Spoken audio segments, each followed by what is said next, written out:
Bien, ayer no pude hacer video porque hubo un tema que llegó de sorpresa, el tema de la destitución de Xavi Alonso, entrenador como entrenador del Real Madrid y digamos que me robó toda la atención.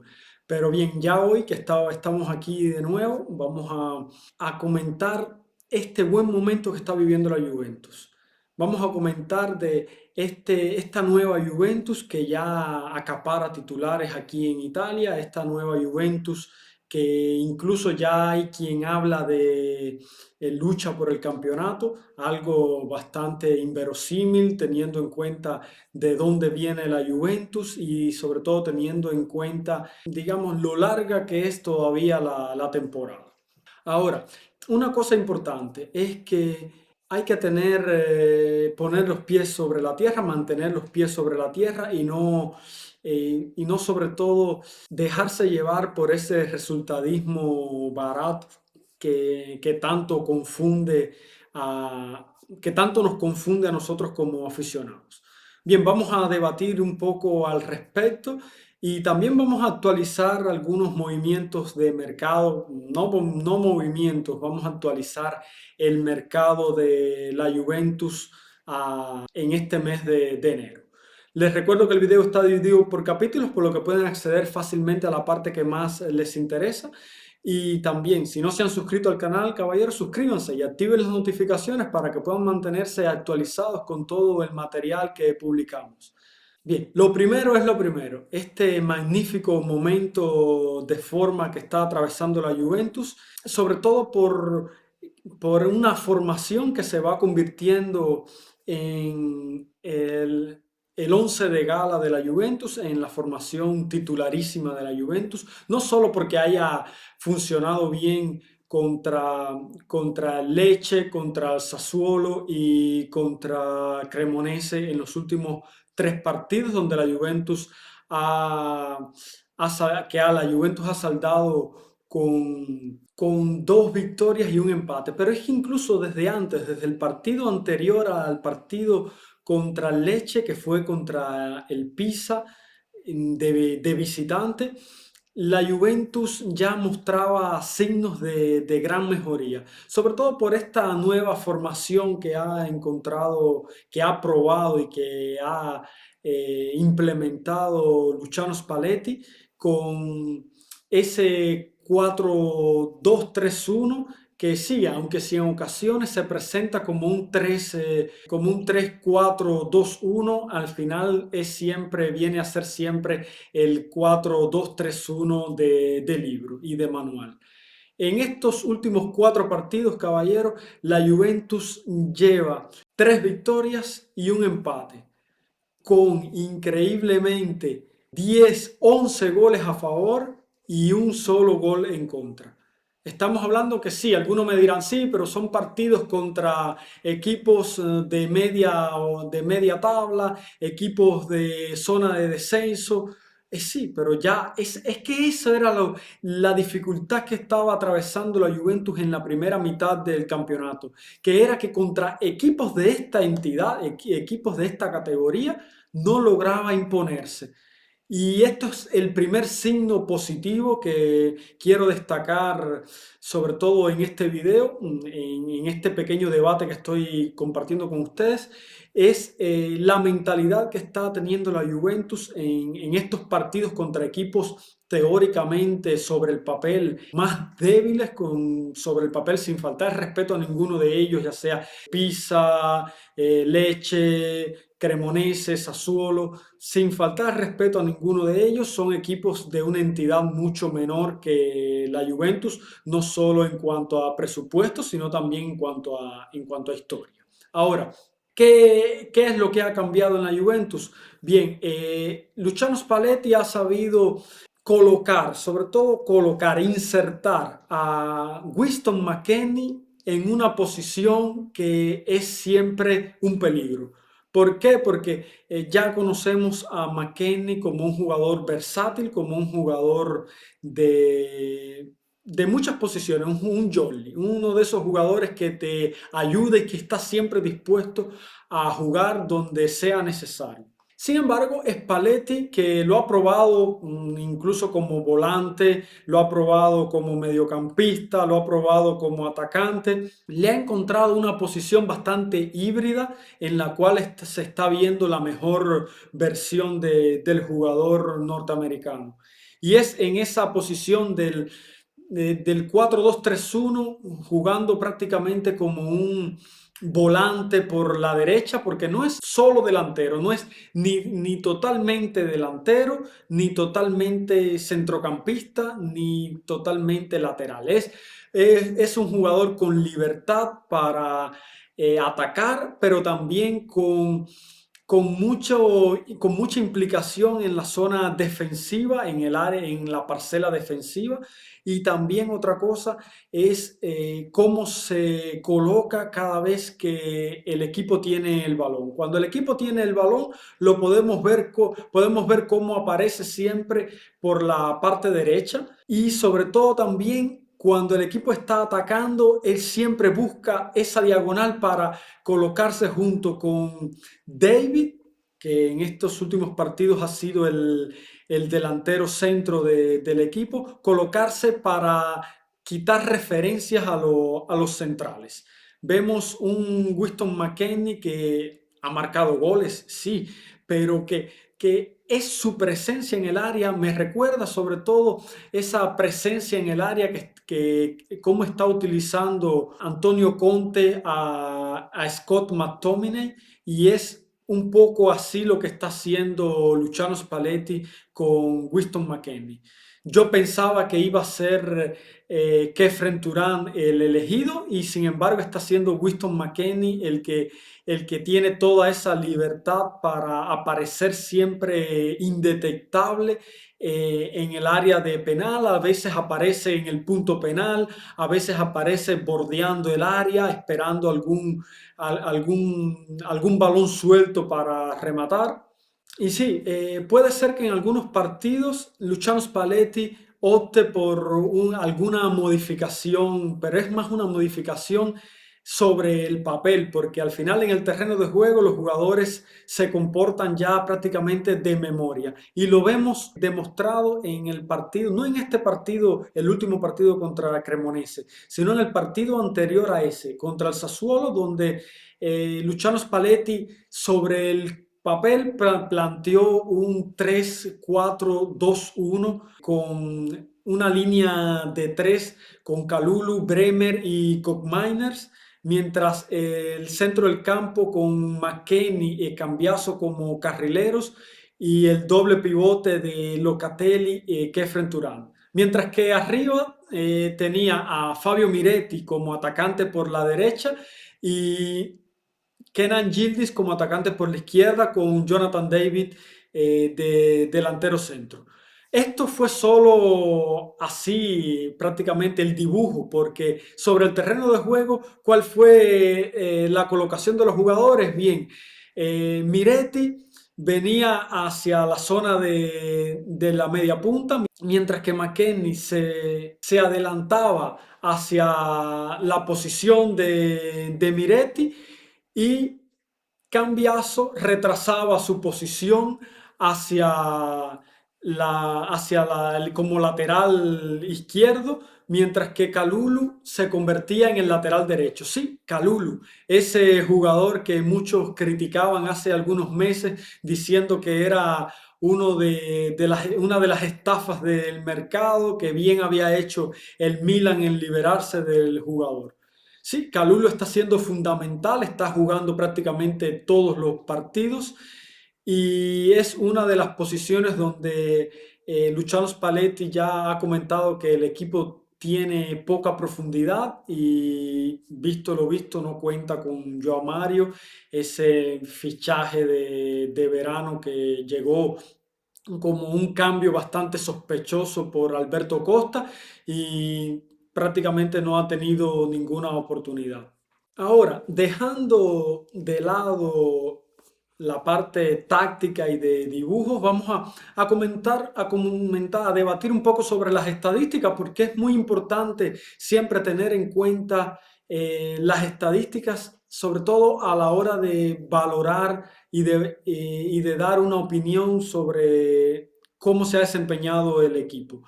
La Juventus continúa haciendo uso de la posesión del balón, sobre todo en zonas de peligro. En este último partido tuvo un 58% de posesión del balón, con 11 tiros a puerta y 18 tiros totales. Es increíble. Aunque sí, los pases fueron bastante similares porque fueron 584 pases, que si vamos a mirar un poco el partido contra el Sassuolo, vamos a ver la cantidad de pases que dio la Juventus en ese partido, alrededor de 621. Quiere decir que la Juventus está en esa media de entre 500 y 600 pases, 500 y 621 por ahí. Y dicho esto, quiero dar mi aplauso no solo a Luciano Spalletti como entrenador, sino también a los jugadores que han sabido sobreponerse a las dificultades. Y es muy importante para nosotros como aficionados ver una Juventus que lucha de esta manera, porque desde hace muchísimos años no se veía una Juventus tan concentrada, tan mentalizada, tan intensa. Y esto es lo que quiero recalcar. Ahora mismo en la Serie A hay solo dos equipos, o mejor dicho, hay solo un otro equipo que juega con una intensidad similar a la de la Juventus, que busca siempre llevar la iniciativa de dominar los partidos a través de la posesión del balón, y es el Nápoles, que tiene como entrenador Antonio Conte, que casualmente fue el último entrenador que llevó a la Juventus a un fútbol bastante reconocible, a un fútbol con una idea precisa y bien definida.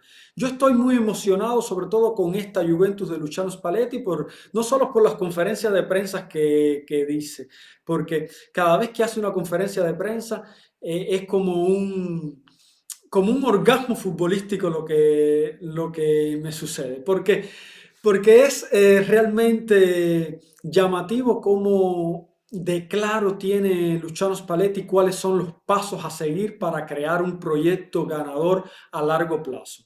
Ya ha hablado, sobre todo en esta última conferencia de prensa, habló de que la fase defensiva del equipo comienza con la posesión del balón. Cuando el equipo tiene el balón, cuando ataca, ahí es cuando comienza la fase defensiva del equipo. ¿Por qué? Porque Luciano Spalletti está tratando y buscando inculcar a sus jugadores la mentalidad de defender a través de la posesión del balón. ¿Por qué? Porque si yo tengo el balón, tú no lo tienes y tú no me puedes hacer daño. Siempre y cuando sea una posesión del balón productiva, una posesión del balón proactiva en la que se creen ocasiones y se puedan finalizar siempre la mayor cantidad de ocasiones con disparo a portería. Ahora, ¿por qué me emociona esta mentalidad de Luciano Spalletti? ¿Por qué me emociona estas modificaciones que está trayendo a la Juventus o que está implementando en la Juventus? Por esta bandera que tengo detrás, porque sí, muchos saben y algunos no lo reconocen, pero lo saben, que el mejor fútbol del mundo se juega en Barcelona, en el Fútbol Club Barcelona.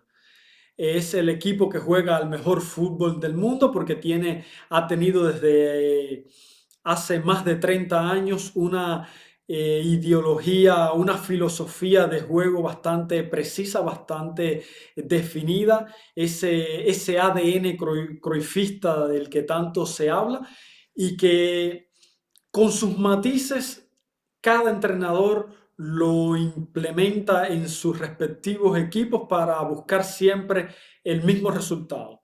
O sea, lo implementa Luis Enrique en el Paris Saint-Germain, lo implementa Arteta en el Arsenal, lo implementa Guardiola en el Manchester City, lo implementa Hansi Flick en el mismo Barcelona, y todos ellos, incluso lo implementa, porque lo quiero decir, lo implementa Luciano Spalletti en esta Juventus, y todos ellos lo buscan un solo objetivo, y es dominar los partidos, es llevar la iniciativa y decidir a qué ritmo y cómo se juega el partido. Es muy importante, sobre todo hablando de la Juventus, que Spalletti vea esta filosofía como algo productivo y necesario para hacer crecer la Juventus y sobre todo para regresar al club al lugar que le corresponde. Porque, ¿qué sucede? Que aquí en Italia, y esto es algo importante, un detalle a no infravalorar, es que hay pocos equipos que te juegan de tú a tú. Aquí, sobre todo a equipos grandes como la Juventus. Te puedes encontrar un Inter, un Nápoles, un Atalanta, un Milan con Allegri ni tanto, porque con Allegri es un autobús de 2 pisos. Pues te puedes encontrar la Roma de Gasperini. Sí, algo así, ya no mucho más te puedes encontrar. Quizás el Sassuolo, como vimos que vino a jugar de tú a tú y no pudo, pero muy pocos. La mayoría de equipos aquí en Italia te juegan encerrados atrás con 2 líneas de 4, incluso en ocasiones con una línea de 5 y una línea de 4, prácticamente autobuses. Y son en estos partidos donde se definen los campeonatos, porque los campeonatos generalmente no se deciden y no se definen jugando contra el Napoli de turno, jugando contra el Inter de turno, se deciden jugando contra los equipos de media tabla y de media tabla en adelante. Son esos los partidos que deciden los campeonatos, los puntos que al final hacen la diferencia. Y la Juventus hasta hace algunos meses no era capaz de imponerse en partidos de esta categoría. Partidos como los últimos 4 partidos que hemos jugado, que ha jugado el equipo, mejor dicho, porque yo no he jugado nada. Estos partidos la Juventus no lograba sacarlos adelante. Eran partidos en los que venían empates, en los que venían incluso derrotas. Y la Juventus sí sacaba la casta contra el Inter, sacaba la casta contra el Milan, sacaba la casta contra la Roma, contra los equipos de su mismo nivel, pero contra los equipos pequeños, contra los equipos de un escalón o 2 más abajo, no sabía qué hacer. Y aquí había un problema. Y el problema era solo uno, que la Juventus hasta la llegada de Spalletti no sabía, no estaba capacitada para llevar la iniciativa de los partidos. Iniciativa que estos equipos de media y baja tabla te obligan a llevar. Y es por eso que la temporada pasada y la otra todavía anterior, la Juventus no pasaba de empate, empate, empate, empate. Por eso fracasó el proyecto Thiago Motta, por eso no dio la talla tampoco Igor Tudor. ¿Por qué? Porque el equipo no estaba capacitado, no solo tácticamente, sino también mentalmente para llevar la iniciativa de los partidos. Pero ahora hay un punto bien importante que quiero tratar ya antes de finalizar el video, y es que ahora que está ganando la Juventus, ¿por qué? Porque desde que llegó Luciano Spalletti, aquí tengo la lista de partidos. Luciano Spalletti, el primer partido que dirigió, si mal no recuerdo, fue contra Cremonese en la primera vuelta, el 1 de noviembre, y lo saldó con una victoria, un 2-1 jugando de visitante. Luego vino un empate contra el Sporting de Lisboa, luego vino otro empate contra el Torino, luego vino otro empate contra la Fiorentina, luego vino esa victoria agónica en Champions contra el Bordeaux 3-2. Luego comenzó a ganar, luego vino también la victoria contra el Cagliari, luego en octavos de final de Copa Italia otra victoria contra el Udinese, otra una derrota importante, esta derrota contra el Nápoles, un 2-1 de visitante, que luego siguió con otra victoria en Champions contra el Pafos. Aquí comienza la racha importante de la que el cambio de dinámica fue increíble luego de la derrota contra el Nápoles. Muchos pensaban que todo había terminado para la Juventus, que ni siquiera iba a poder clasificarse para la Champions. Sin embargo, el equipo supo rehacerse y encadenó victorias contra el Bolonia 1-0. Luego victoria contra la Roma 2-1. Luego victoria de nuevo contra el Pisa 0-2. Luego un empate contra Lecce y luego estas últimas dos victorias por goleada. Estamos hablando de que en estos, ¿cuánto? 1, 2, 3, 4, 5, 6, 7, 8, 9, 10, 11, 12, 13, 14, 15. En estos 15 partidos de Luciano Spalletti ha perdido solamente contra el Nápoles, solo contra el Nápoles, en 15 partidos una derrota, empates 1, 2, 3 y 4 empates.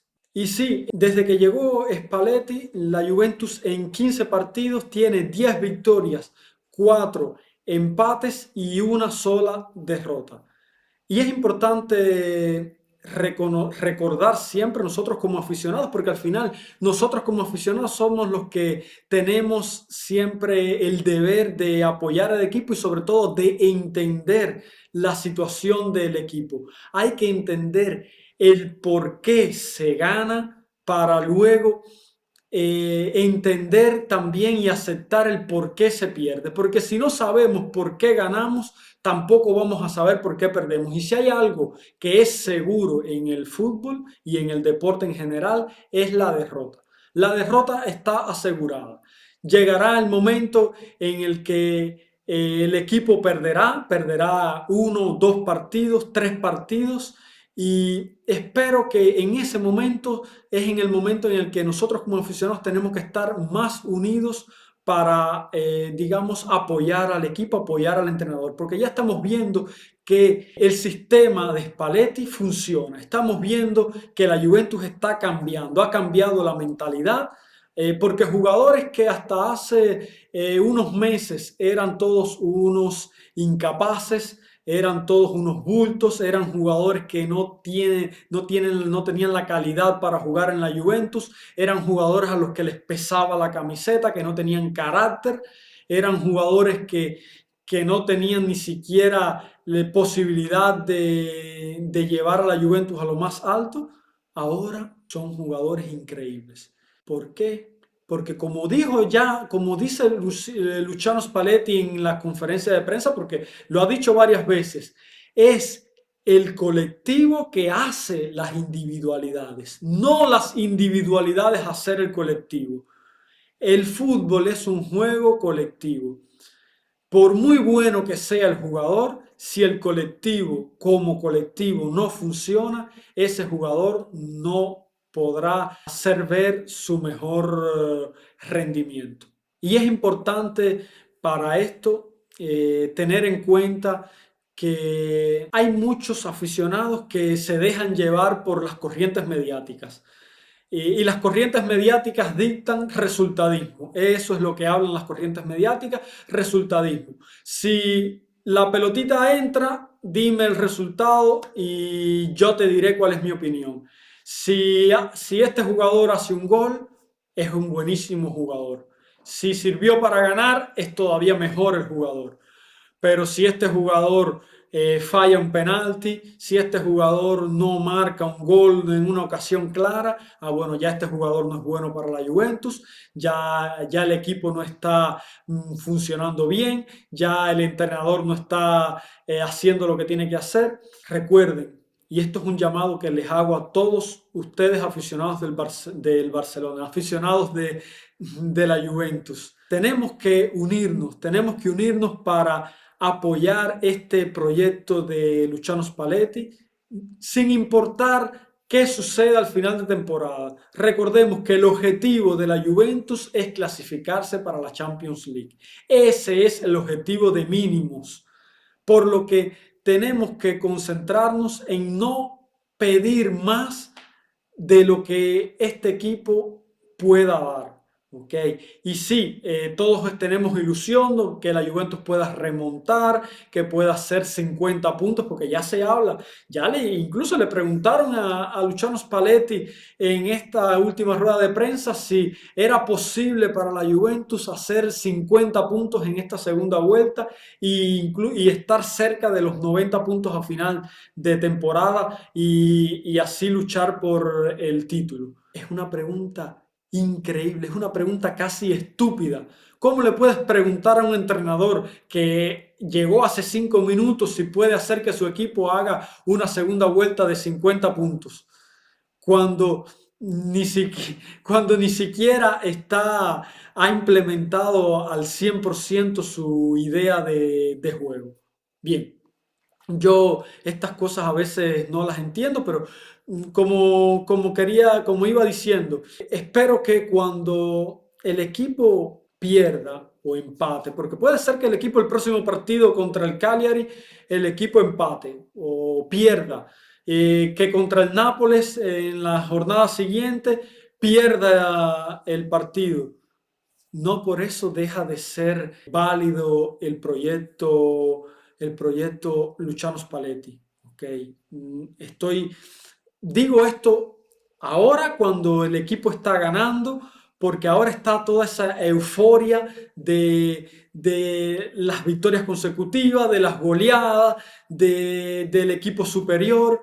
Bien, como dice Spalletti, y como digo siempre, como dice Spalletti, porque caballeros, mírense las conferencias de prensa de Luciano Spalletti para que entiendan el fútbol como se debe entender el fútbol, desde el punto de vista de la continuidad, de la constancia, porque no se trata de ganar un partido 5-0, se trata de lo que hiciste en ese partido que ganaste 5-0, hacerlo también en el siguiente partido, aunque lo empates 1-1, pero continuar haciéndolo en el partido siguiente y en el siguiente, y a la larga estoy muy seguro que serán muchos más los partidos que ganas que aquellos que empatas o pierdes. Bien, llevo ya 30 minutos de video, caballero. Mi editor de video me va a colgar por las orejas porque siempre me dice de hacer videos más cortos. Vamos a terminar enseguida porque quería hablar de esta noticia que me llama la atención, sobre todo referente al mercado de fichajes. Y quiero hablar rápidamente de este movimiento porque la Juventus está siguiendo las huellas de Bernardo Silva. Porque el objetivo de la dirección deportiva de la Juventus es ya iniciar desde ahora, desde enero de 2026, a planificar la próxima temporada. Y para planificar la próxima temporada están buscando golpes de mercado, golpes de efecto. Y una de esas oportunidades de mercado es Bernardo Silva, que termina contrato el próximo 30 de junio y podría llegar libre a la Juventus. No es solo la Juventus la que está detrás del jugador, hay otros equipos interesados. Se ha hablado en otras ocasiones del Barcelona, se ha hablado también del Inter, se ha hablado de muchos otros equipos. Pero la Juventus está bien cerca del jugador, está tanteando su entorno y están buscando hacer lo que hizo el Nápoles con Kevin De Bruyne. Y creo que Bernardo Silva Díganme ustedes qué creen en la caja de comentarios. ¿Qué creen de Bernardo Silva a la Juventus? Yo les doy mi opinión. Creo que Bernardo Silva sería la guinda del pastel para Luciano Spalletti. Sería el jugón que necesita Luciano Spalletti en su centro del campo, en esa media punta. Un jugador versátil, un jugador que lo mismo puede jugar como extremo que como centrocampista. Es un jugador que tiene gol y con mucha experiencia. Y es que a sus 31 años de edad, el jugador portugués es extremadamente válido para continuar su trayectoria. ¿Por qué? Porque esas 28 presencias en lo que va de temporada, con un gol y dos asistencias en la Premier League, pues queda demostrado que en un campeonato mucho menos intenso como la Serie A podría hacer la diferencia tranquilamente. Los golpes de mercado de esta temporada, Kevin De Bruyne y Luka Modric, que son más viejos que Bernardo Silva, lo han demostrado perfectamente.